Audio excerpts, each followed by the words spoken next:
Okay, so no real corrections to go over this time, but we got an addendum to Antunes and his shenanigans. Basically, there was a whole thing between him and Puppy Chan, and he created an animation of... Well, let's just save that for Puppy Chan's own entry in the bonus tier. We'll also be talking about something similar when we get to Vanessa Teagues in one of the later tiers. Also, a lot of people can't come to a consensus about the word Fujoshi. Some commenters said that it's the Westerners that altered the word to be an F word I can't say this early in the video. Not that F word. Yeah, that F word. Oh, and apparently Ancient Aliens man's name is pronounced Giorgio P. Sucrlos. Pretty sweet name. And one last thing. It may appear that I'm going out of order here, but it's just a matter of certain entries needing certain words that can't be said something like 2 minutes, I think it is, at least, into the video. Trust me, we will get to everything here. Without further ado, onward to Tier 4. Art lore. So, art lore is a trend that started on TikTok. You'd think with that title it'd be people sharing their origin stories on how they became an artist and sharing their journey to improve their craft over the years, right? Wrong. So, art lore is a phrase that actually doesn't make sense when you look into it. Lore is defined as, quote, a body of traditions and knowledge on a subject or held by a particular group, typically passed from person to person by word of mouth. So, you'd think my initial assumptions would be correct, but they're not. So, art lore actually refers to a trend on TikTok regarding allegedly problematic artwork. Good lord, I hate that word, problematic. Listen, if you think someone's art is problematic, you better have a damn good reason. Like the cases of Shadman or Cooleen's Jaden Animations drawing. Those at least do have some legitimate lore around them and are, in my opinion, somewhat justifiable as the dreaded word problematic. However, sometimes there's art that's meant to be provocative or shocking, like NSFW art or Erogora, which I talked about last time. That art can be seen as problematic to the terminally online crowd that thinks all art is political, aka morons. Now, the trend on TikTok devolved into straight up bullying of beginner artists, and since TikTok's user base is quite young, may have dissuaded newer artists from pursuing the craft. Now listen, I don't use TikTok. I'm too old for that shit. Doing this general overview, which by the way, these entries are just general overviews to give you an idea of what they are, not deep dives, so don't expect extremely long breakdowns, okay? I saw that one comment. Doing this general overview and researching it kinda killed some brain cells, because it's from TikTok, and if you use TikTok, you're gonna have a bad time. Now, I could expand the research into this and point out specific examples, but I do want you to be aware that some people use the phrase art lore to gaslight beginner artists into quitting, and that's not cool. Every artist is on their own unique artistic journey and should be able to draw whatever they damn well please, problematic or otherwise. But also don't be a dick. It's really not that hard, okay? Remember, you don't got anything nice to say, don't say anything at all. Sorry, I'm losing enthusiasm in my scripting for this segment, but the long and short of it, art lore is code for assholes on the internet that bully beginner artists or think all art is political. It's really dumb and the trend has seemed to die down from what I've seen, but again, I don't use TikTok and neither should you. The Arch Enemy Photographer Incident. This one's for my metalheads. The Arch Enemy Photographer Incident refers to a conflict between death metal band Arch Enemy and their photographer at the time, Jay Salmarin, in 2018. Well, specifically Arch Enemy's manager and former vocalist Angela Gasso. She's the antagonist in this story, and Arch Enemy, if you will. Oh, brother, this guy stinks! So first things first, Jay Salmarin is not just a photographer, but also an attorney. I'm guessing shooting photos for bands is just his side gig. Anyway, he was shooting photos for the band at one of their gigs and everything was fine. He shared some photos, so did the band, and so did a clothing brand called Thunderball Clothing. Now, this post was an ad. Thunderball Clothing sponsor Alyssa White Glues, the band's vocalist. They took the photo that Jay Salmarin shot and used it as an ad without getting him to sign off on it. Now, this is not transformative content and it's not protected under fair use. The image was used for commercial purposes without being licensed. Listen, when I do a technique in my artwork called photo bashing, I use a website called Pexel specifically to get royalty-free stock images so there's no potential of being sued later. If you don't pay a license for an image you don't own the copyright to, you generally can't use it for commercial purposes. There's the argument for fair use, like in this very video where I'm using videos and images in a transformative sense for the purpose of documentation, satire, or criticism. So Jay Salmeren basically just sent Thunderball Clothing a cease and desist. But then the story takes a turn. So get this, Thunderball said that Arch Enemy had the right to use his photographs and that he should back off. These motherfuckers actually said to a professional photographer that shot a ton of bands that he should be, quote, happy for the exposure. And listen, if anyone wants to pay you an exposure, straight up just tell them to fuck off. Okay? Sorry for being crass, but too many artists still fall into this trap. Exposure is a bullshit word for people wanting you to work for free, and that's no good. That's no good. Anyway, it turns out the person that Jay Salmeren was talking to was the band's manager, Angela Gasso. She henceforth banned him from... henceforth? Did I really write fucking henceforth? Alright, we'll go with it. She henceforth banned him from attending Arch Enemy shows and took the photo down. Thunderball Clothing shut down soon after, by the way. Believe it or not, part of her emails to Salmeren included the phrase, quote, threatening correspondents to monetize on their images. God forbid artists don't want people to steal their work and actually get paid. Anyway, this is basically an illegal use of a copyrighted image case, and to be honest, it's a whole thing. If you want more information on this whole fiasco, the photographer himself made a video about it. I will link it in the description. Side note, they peaked at Wages of Sin. Vivziepop. Vivzie-fucking-pop. Vivienne Medrano, better known as Vivziepop, is a popular animator here on YouTube. She's an animator, writer, director, producer, and voice actress. She's even created 2 animated series, Has Been Hotel and Hell of a Boss. Impressive resume, quite skilled. Now there's one skill in her repertoire that needs refining, basic training even, hell, introductory lessons, and that's her writing. She's become notorious for her bad writing. I'll admit, she's very talented. Her animation, art skills, even direction and everything is nothing to scoff at. But holy shit, her writing is atrocious. It's become so infamous there are even memes about it. Type in if it was written by Vivziepop in your search box and see what you find. But only after you watch the rest of this video. Subscribe to my channel, leave a comment, and like and watch all of my other videos. Over and over again. Do it. Do it now. Peter, what the fuck are you doing? Gay sex. What the fucking fuck? Hey, at least I'm not... Have sex with children and kill them. Yeah, this isn't exactly a good fucking substitute. Where'd you get... Sex with her at the Marriott. From... Donald Trump! What? Yeah, right behind Donald Trump's hardware store. There's a Fuck face. shell in it. So imagine if I fucking scripted the fucking rest of this fucking video where I have a fucking requirement to say fuck every 5 fucking seconds. Jesus Christ. Yeah, not so good, yeah?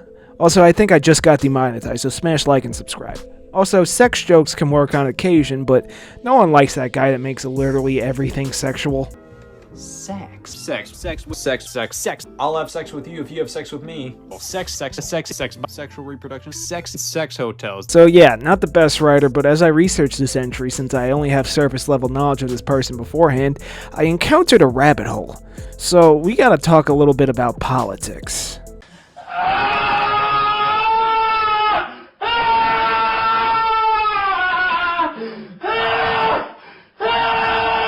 So she made some fan art of political commentators Shuan Head and Blair White. Blair White, who apparently did blackface at one point, which I was not aware of before researching this. I thought she was just a right-wing commentator, but apparently she did blackface. Or maybe it's just like a facial cream, like those students that got kicked out of their school by trying to get rid of their acne. You guys see that whole story? That was a whole other thing. I'm getting sidetracked. But anyway, I actually used a shoe on head clip in one of the earlier entries. I'm like, whatever on these political YouTubers. I like to watch the left and the right, you know. But yeah, that's a whole thing. She apologized for the fan art for some reason, which, I mean, like, don't ever fucking apologize for fan art, okay? There's also some of her animators claiming toxic work environments and low pay. Unfortunately, a lot of animation studios have that problem. Animators are like criminally underpaid, like everywhere. It's disgusting. They deserve to get paid more, but that's a topic for another time. I'm going a little bit off script here. There was the referencing of someone else's art and not giving credit. Like, look, man, after looking into this, it seems Vivziepop is an unfortunate victim of surrounding herself with an audience of terminally online political weirdos. There are some instances where she might appear to be in the wrong, but every controversy, as there are many I've come across, are literal nothing burgers. I think her biggest sin is how atrocious her writing is. We'd be here all day and all night and all of tomorrow if we went over every single little thing. There's her not being able to handle criticism so well too, but honestly the solution is just deleting Twitter. or X, or whatever the hell you call it. When I started down this rabbit hole, I thought there'd be so much more, but it really is just a bunch of terminally online psychos being terminally online psychos. Same kind of thing that happened to Joe Cat. You gotta be careful about who you're building up as your audience. You know, it's like one minor detail of something she said years ago and suddenly she's a word that ends with isterphobe. It's all bullshit. Go touch grass. I know there's way more to this whole story, like way more, but it's just not interesting. If you want a full breakdown of her Nothing-Controversies, there's a pretty good video by YouTuber Ayla Mao. Yes, that's his name. Linked in the description. Moving along. Patreon's double standard on NSFW art. Correction. This entry should really be titled Patreon's flip-floppy policy on NSFW art. Patreon. A good site to directly support creators you like, especially artists. It's great for artists. Now, what if your specialty is NSFW art? Well, maybe Patreon might not be the best venue, despite them explicitly stating it was okay. This is a whole thing. Let's start at the beginning as always. So, Patreon allows NSFW artwork, right? As long as the creator and patrons verify their age, it's fine. Or is it? They've been extremely wishy-washy with their policies around not safe for work content, especially in recent times. Some of the biggest names in the art sphere of Patreon are NSFW artists, and you'd think Patreon will want to keep it that way. Think about how much money they're making. However, they keep altering their policies to the point of it, in my opinion, for spicy artists to not even bother. Now, they banned some creators that draw spicy stuff with an anime art style because the characters depicted were never explicitly stated to be 18+, and mods interpreted them as younger than that. Even though they weren't, it's a lot to go through, and to be honest, I don't want to bother. This entry in particular really is just a surface level overview. I don't want to dig through this stuff and find stuff I really don't want to see, you know what I'm saying? There's also the recent addition of explicit consent in your work, whether you're making a work of fiction or not. This is also where payment processors come in, and I have to kind of side a bit with Patreon here. Obviously, I don't condone non-con or snuggle struggle or whatever word that thing that I have to disrespectfully cover it up with. That's the word that's okay these days. I think that was a run-on sentence, but I think I know what you mean. I don't condone that stuff. That's no good. That's no good. The thing is, I've seen cases of Patreon okaying child models on their website as long as the page is run by parents. Look, man, I'm just gonna say, that toddlers and tiaras stuff is absolutely repulsive, and I do not condone it, and think it should be outlawed, honestly. Bit of a radical take, but there are some things that are just wrong in principle. And if you don't think the people paying for that content aren't PDF files, well, try some critical thinking for once. Look, on one hand, I understand that some regulations need to be put into place for this type of content. Obviously, you don't want anything illegal on your site. On the other hand, interpretations of content that's explicitly created for adults and adults only may have some human error or biases in them. NSFW art is extremely profitable for Patreon, which is most likely why they haven't outright banned it, and it's hard to moderate considering how many creators use their platform.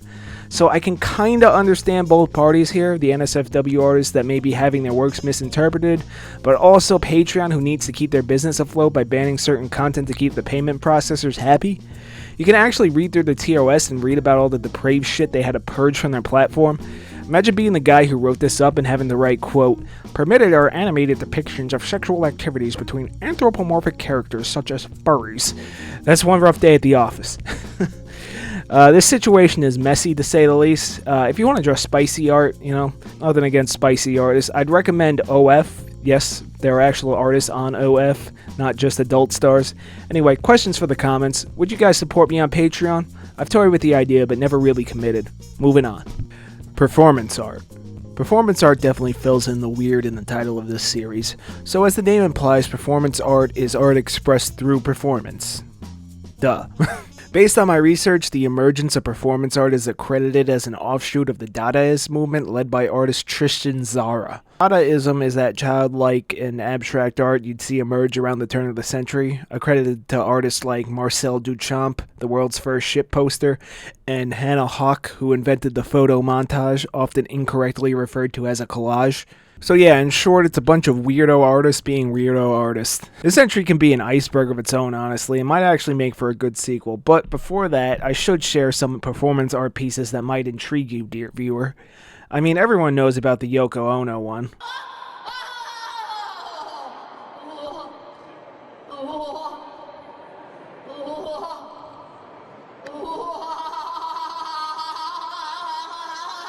Yeah, I have no context for that one, nor do I feel a need to provide you with one. There's this one where artist Mona Hatoum walked barefoot through Brixton with her ankles tied to a pair of Doc Martens to say the government's always watching you or whatever. A bit much if you ask me. I mean, the government is always watching you, and this would be a perfect spot for a VPN sponsor, but we gotta pump those numbers up, so hit the subscribe button. Jokes aside, there's also my favorite one, Kim Bao's performance of using yellow only, and with each stroke of this paintbrush, he added an anguished scream of misery. And as a certified yellow hater myself, I find this extremely based.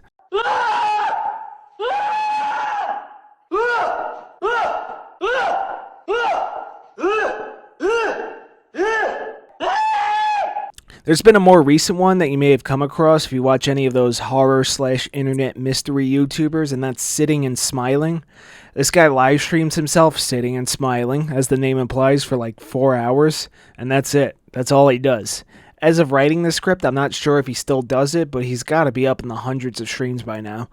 He's so dedicated to his craft that he's even peed himself once and actually ignored a burglar who tried to get his attention. Hello?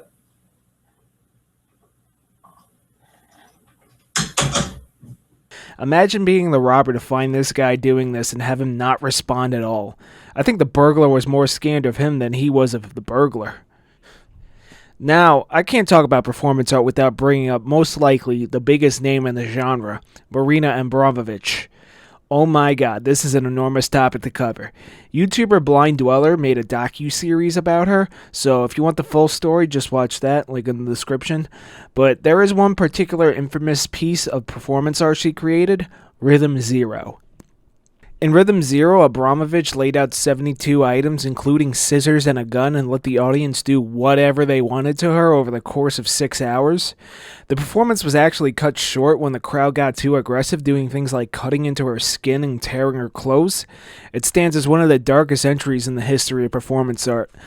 I'm not so sure what the point of the piece was, but I do think it's to expose the proclivity of human nature to descend into depravity when no order at all is present, but that's just my thoughts. I came across a quote by an art critic, Thomas McEvely, who witnessed the performance that sums it up pretty succinctly. Quote, "It began tamely. Someone turned her around. Someone thrust her arms into the air. Someone touched her somewhat intimately. The Neapolitan night began to heat up. In the third hour, all her clothes were cut from her with razor-sharp blades. In the fourth hour, the same blades began to explore her skin. Her throat was slashed so someone could suck her blood. Various minor sexual assaults were carried out on her body. She was so committed to the piece that she would not have resisted rape or murder. Faced with her abdication of will, with its implied collapse of human psychology, a protective group began to define itself in the audience. When a loaded gun was thrust to Marina's head, and her own fingers was being worked around the trigger, a fight broke out between the audience factions." Yeah, so that was Rhythm Zero. Hell of a show, to say the least. Performance art is still practiced today, and some people might write it off as weirdo artist cringe, which, let's be honest, sometimes it is. However, there are times when there's something more to be said about it. Pepe the Frog. Pepe the Frog refers to that meme frog you've probably seen everywhere. Now, you might think this is just some funny cartoon frog, but the lore goes deep on this one. A quick Google search and the first result is a link to the Anti-Defamation League. If you're unfamiliar, the Anti-Defamation League, or ADL, is a Jewish non-governmental and advocacy group. The long and short of it is that they fight against anti-Semitism. However, they've been under fire in recent years for calling the most mundane and non-confrontational things anti-Semitic, when in actuality, sometimes it's just a phrase that Christians use, like Christ is King, which is a whole other rabbit hole that I'm just gonna walk right away from, not touching that one, or a literal cartoon frog. Oh, not to mention edgelord edits of the McDonald's Mac Tonight character. Go watch Emp Lemon's video for that one. But now, you may be thinking, how does a cartoon frog end up on a list of symbols of hate? Well, let's start at the beginning. Pepe the Frog is a cartoon character created by Matt Fury. Furry or Fury? Not sure how to pronounce that. In his comic Boys Club. Over time, Pepe became an internet meme, mostly referred to as that sad frog or something along those lines. Feels good, man, I think is his catchphrase. But then the 2016 American election happened. Oh boy, we gotta talk about politics again. Jesus Christ. So around the time of the 2016 election, there were some groups of people that did edits of Pepe the Frog memes that depicted him in a not so great way, to say the least. There was also the instance of President Trump posting a funny edit of himself in a Pepe the Frog skin, which, come on, you think he knew that these obscure hate groups doing edits of the frog existed? Like, come on. Probably not, if you try to look at things objectively, regardless of your opinions of the controversial president. You know, I don't think a man like in his 70s is really plugged into meme culture. Now, of course, left-wing biased news organizations scrambled to bash Trump, and then it broke into mainstream media that hate groups were doing edits of the frog. You need to understand that every news organization is biased, whether they say so or not, and should always be cross-referenced with the opposing side. There's a reason more Americans believe in Bigfoot than journalists. Anyway, edgelords took the opportunity to make more edits, and eventually the ADL declared it anti-Semitic, and some hate groups legitimately did claim it. Matt Furies has since denounced the theft of his character to push extremist views. Now, most rational thinking people would agree that it's just a cartoon frog, there's some edgy boys making edgy posts, and there are a lot of morons involved in it. The morons that legitimately use Pepe as a hate symbol, and the morons that think an edgy cartoon frog is a hate symbol. The whole thing is a Moon Man / Mac Tonight situation all over again. Seriously, go watch that Emblemming video. But after this one. And after hitting the subscribe button. The only difference is because of the time that this whole fiasco happened, it became a very heavily politicized thing. Once again, since politics are coming up so frequently in this tier, unfortunately, I don't care about your affiliation, but I do believe you shouldn't just believe everything you're told. Look into things and research them from every angle before coming to a conclusion. Not everything is so black and white. Luckily, next year we're looking at some more gross outs rather than some rage bait. Yeah, make sure you don't eat for the next tier, but this one's fine. Alright? I know some people need a YouTube video to eat. Fair enough, I get it. Politics were invented to make stupid people feel smart, okay? Don't be a midwit is what I'm saying. Anti-Semitism, racism, extremism, all these radical things are very real, and as sane people, hopefully in my audience as well, we do not condone these things, okay? However, there are some people who are terminally online that will find fault in anything, which we discussed in the Vivziepop entry prior. They will seek out things that aren't there and find them one way or another, and there are morons that will adopt things that don't belong to them to push extremist rhetoric as well, pushing one narrative or another. Pricasso. Pricasso is an Australian artist most known for his chosen method of applying paint to canvas. What is it? Well, he paints with his... That's it. Just wanted to share this with you because it's a matter of I shouldn't be the only one to suffer knowing this information. You know, one of those. So, yeah. That's Pricasso. He's checking off the weird in his title. There's not much more to it. I think his pieces are actually pretty solid, you know. Pretty decent works. Nothing I personally hang on the wall, I mean. Who knows how bad his balls smell. Anyway, we're going to move on. Adam Ellis. Adam Ellis is cringe. Next entry. Jazza's brother. Okay, no. Let me tell you about BuzzFeed in cringy comic form, Adam Ellis. So, Adam Ellis is a comic artist with the Democrat Party's phallus surgically attached to the inside of his mouth. He rose to prominence with his Dear David ARG Twitter thread documented a haunted apartment. That's all well and good, but that's not why he's on this iceberg. So he worked for BuzzFeed as a comic artist, and a lot of his comics are cringier than a page of Sonic Shoe. Some of these comics are utterly inoffensive and might make people that think Saturday Night Live was ever funny giggle, but some of these are just cringe. It ain't even the fact that they're politically charged. Again, don't care about your politics, just stop being cringe about it, man. Believe it or not, he's responsible for the let people enjoy things meme, which is insanely ironic because he's the type to have a hissy fit if there isn't enough representation, diversity, and inclusion in some mass-produced Soy Boys Disney Marvel slot. Sorry, but people who actually have taste are sick of that stuff. It's time to move on, Hollywood. There are certain groups of people he obviously has immense spite for, and it's very apparent. And you might be thinking, oh, John's a rightoid and he doesn't get it. Guys, stay tuned. We will get to stonetoss. Two wrongs don't make a right. Also came across a potential instance of plagiarism while researching this guy, and there was the recent Stellar Blade incident. Okay.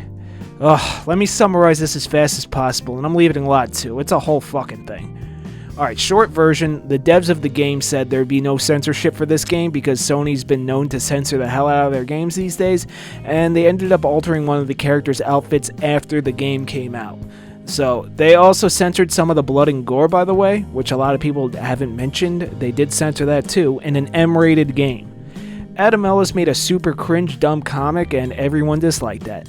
Look man, Adam Ellis is just BuzzFeed cringe and we're gonna move on. He's really not that important. I don't even know why I put him on the iceberg. Let's get back to another cringe man. Jazza's brother. Longtime fans were waiting for this one. Jazza's brother refers to Shad Brooks, also known as Shadiversity here on YouTube. He's known for his in-depth analysis on medieval combat and weaponry, and was once well-liked and revered in the nerdy castles and swords and medieval history genre of YouTube videos. But that's not why he's on this iceberg.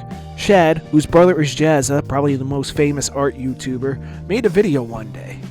And man, sometimes a creator will make a video and they think they're cooking but serve you a raw pile of bullshit.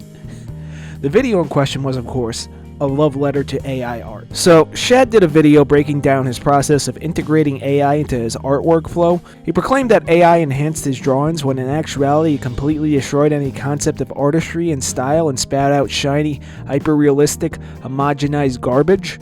Look at it for yourself, you'd be inclined to agree. This video was the start of what seems to be a nosedive in his career as a YouTuber. A lot of artists had a lot to say about this, as well as some unbearable smug post he made on Twitter, myself included. Jazza's brother is a bit of a meme on this channel now. Now, the major criticism of AI are three things. One, these images can be used to generate anything, from extremist propaganda to illegal pornography.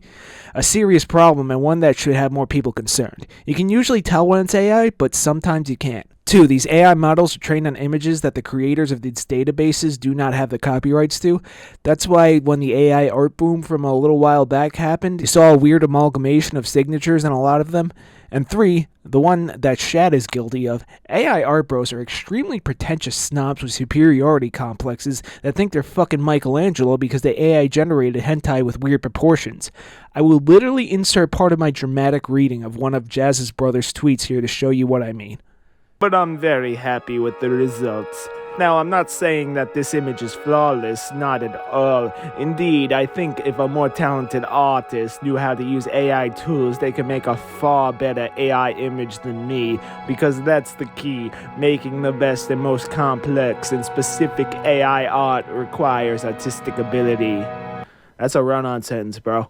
So my next project will be to test new themes, specifically subtlety, combat with another sword-wielding opponent. I'm looking forward to the challenge. Okay. Well, since you gassed it up so much, let's take a look at the AI image.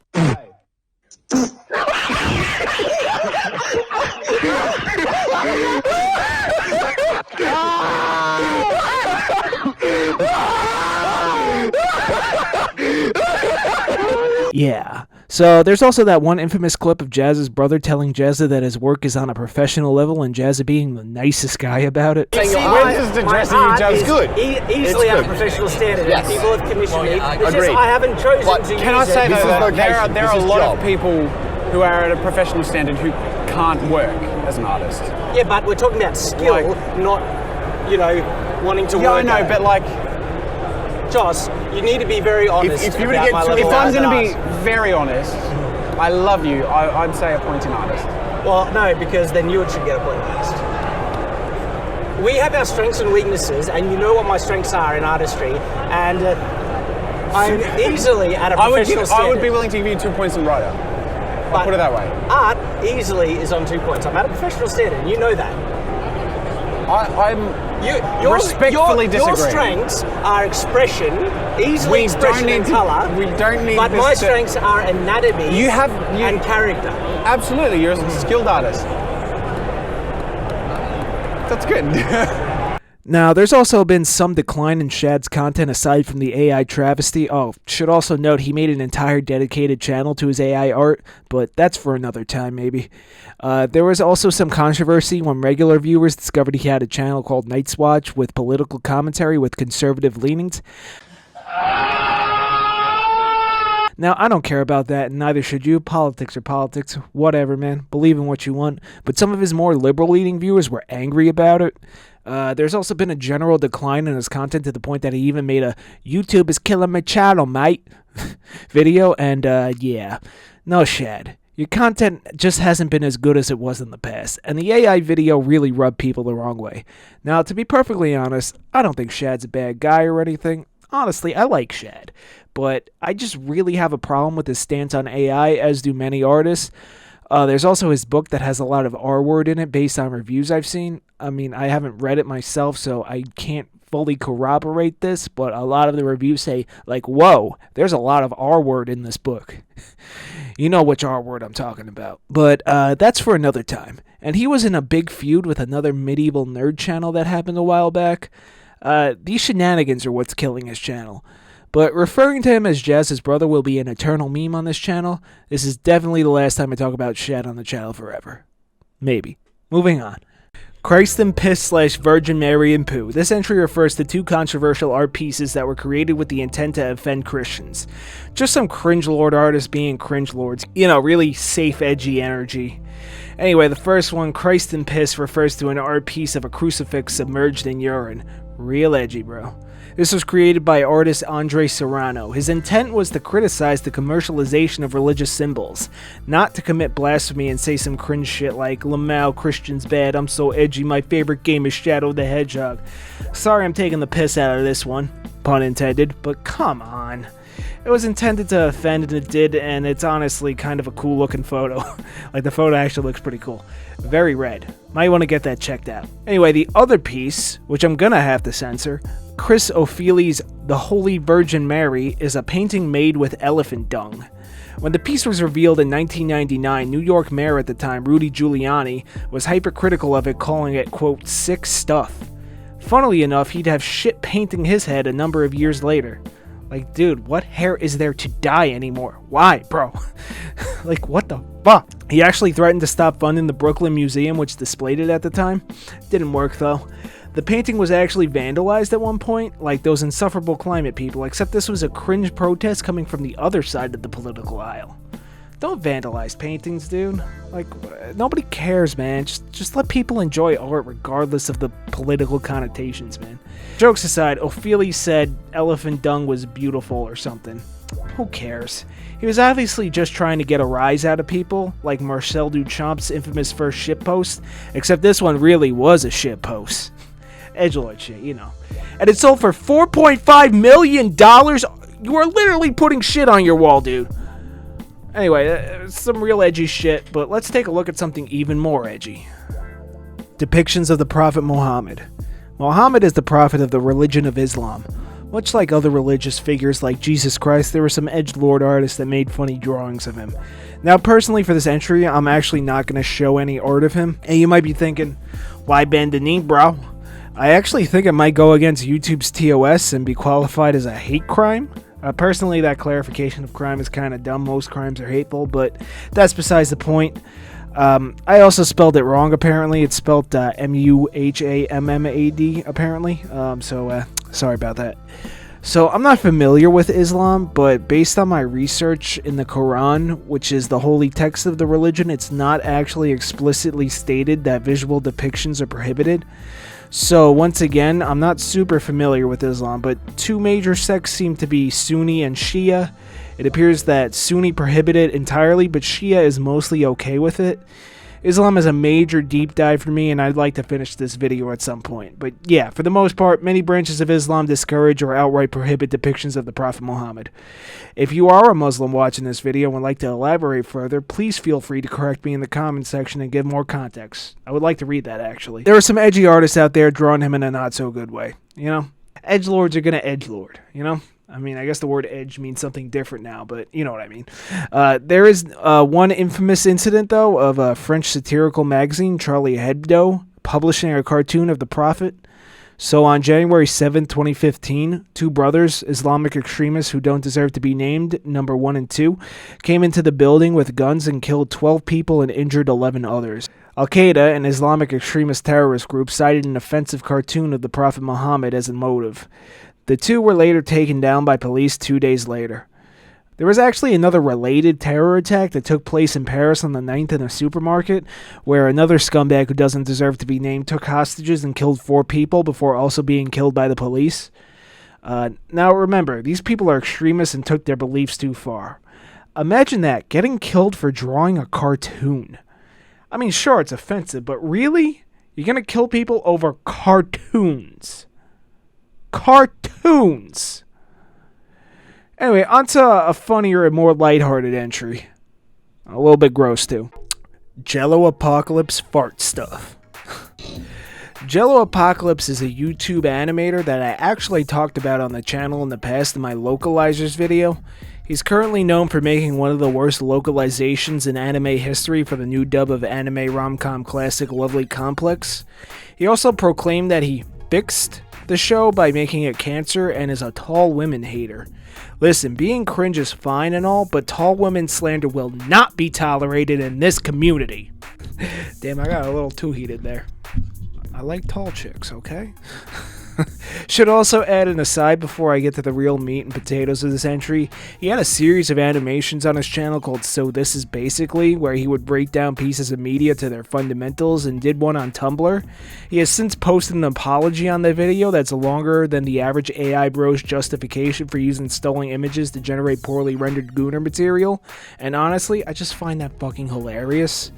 So, JelloApocalypse may have been Pepper Spot Sunshine all along. Maybe. Just maybe. So Pepper Spot Sunshine was a DeviantArt account that drew fart fetish art. Yeah.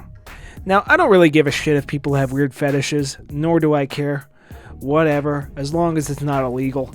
But some of these drawings contain canonically underage characters, which, I mean, it's a drawing, but yeah, at the same time, like, what are you doing? What's wrong with you? That's my stance on that particular offshoot of NSFW art. Like, I understand it's just a drawing, but, like, come on, what the fuck? There was also some Lolita-ass stories on the Pepper Spot Sunshine account too, but there's not definitive proof that Pepper Spot and Jello are the same person, but damn are they really close. I don't really care that much about this because I dislike JelloApocalypse on principle for being an art vandalizer, better known these days as localizers, so I'm just gonna assume the worst but move on with my life at the same time. You know, I really don't care too much, I don't know. But I do not like this creator, so I am biased, but there's a pretty good video by YouTuber Toastify breaking the situation down further. I'll link it in the description, but based on the channels my viewers watch tab in YouTube Studio, a lot of you may have already seen it. So, I guess watch it again. On to the next one. Stone Toss. Stone Toss is cringe. Alright, that wraps up tier 4. See you next time. No, okay, good, no. Alright, before we begin, guess what we gotta talk about again? You guys are never gonna guess. Go on, guess. Yeah, politics. Alright, so let me tell you about Breitbart in cringy comic form. Stone Toss is a comic artist with the Republican Party's phallus surgically attached to the inside of his mouth. He's known for his provocative right-leaning political comics. Now, to be fair, some of these are actually pretty funny, like probably his most famous one, the How Does This Help Us Sell Burgers one. There are a few that are quite funny regardless of political leanings. The times when he does apolitical comics, they're actually pretty good. However, there are some comics that would make even the average conservative go, oh, yeah, I don't know about that one, buddy. There are obviously certain groups of people he obviously has immense spite for. What is the best gun to defend from a Jew? I would recommend either a 9mm or a 45. And it's very apparent. And you might be thinking, oh, John's just a leftoid and doesn't get it. Guys, did you not watch the Adam Ellis entry? Two wrongs don't make a right. I will say, despite some of his comics being a bit concerning, to say the least, there's some weirdos on Reddit that watches every move. There's one where he made a comic that was just a pun and apolitical, and there was a whole thread about trying to interpret how it makes him like a Nazi or colonizer or incel or whatever the buzzword the left is using to call out the right today. You know how these political entries go. One person has an opinion and another person takes that personally. It's a waste of time and effort that could be put to better use anywhere else. Oh, and there was also the doxing incident recently. So Stone Toss got doxed by one of these Reddit weirdos, and honestly, he took it like a champ. He was just like, whatever, and kept doing what he's been doing. Obviously, doxing people is wrong, no matter how much you hate them. don't do it, okay? But if it ever happens to you, I'd say use the stone toss method, because nobody cared afterwards. Now, I will say, while some of his comics are a bit much, there's not a lot more to this entry. He's just an edgy boy that some people hate, and that's about it. Alright, and that concludes the Dark, Weird, and Controversial Artist Iceberg Tier 4. I hope you enjoyed this one. I know this one got a little politicized, very polarizing with that topic, but I mean, it is controversial in the title. What do you expect? If there are any mistakes I made that you guys have corrections for, because I'm bound to make a mistake because I'm a moron, go ahead and leave them in the comments, and I'll address them at the start of the next tier. Oh, one more thing, Shrouded Hand YouTuber Shrouded Hand is actually English, even though he sounds Scottish to my ignorant American ears, so sorry about that. Mentioned that in the first tier. And if you have any suggestions for a future bonus/viewer submitted tier at the end of this initial Iceberg, leave them in the comments below. I'm always looking into those. Maybe not. Depends, really. The support for the channel recently has been insane. Thank you very much for all your support and kind words and comments. Love reading the comments, even the mean ones. Those are funny. But it's been real. I've been John. Thank you for watching. I will see you next time.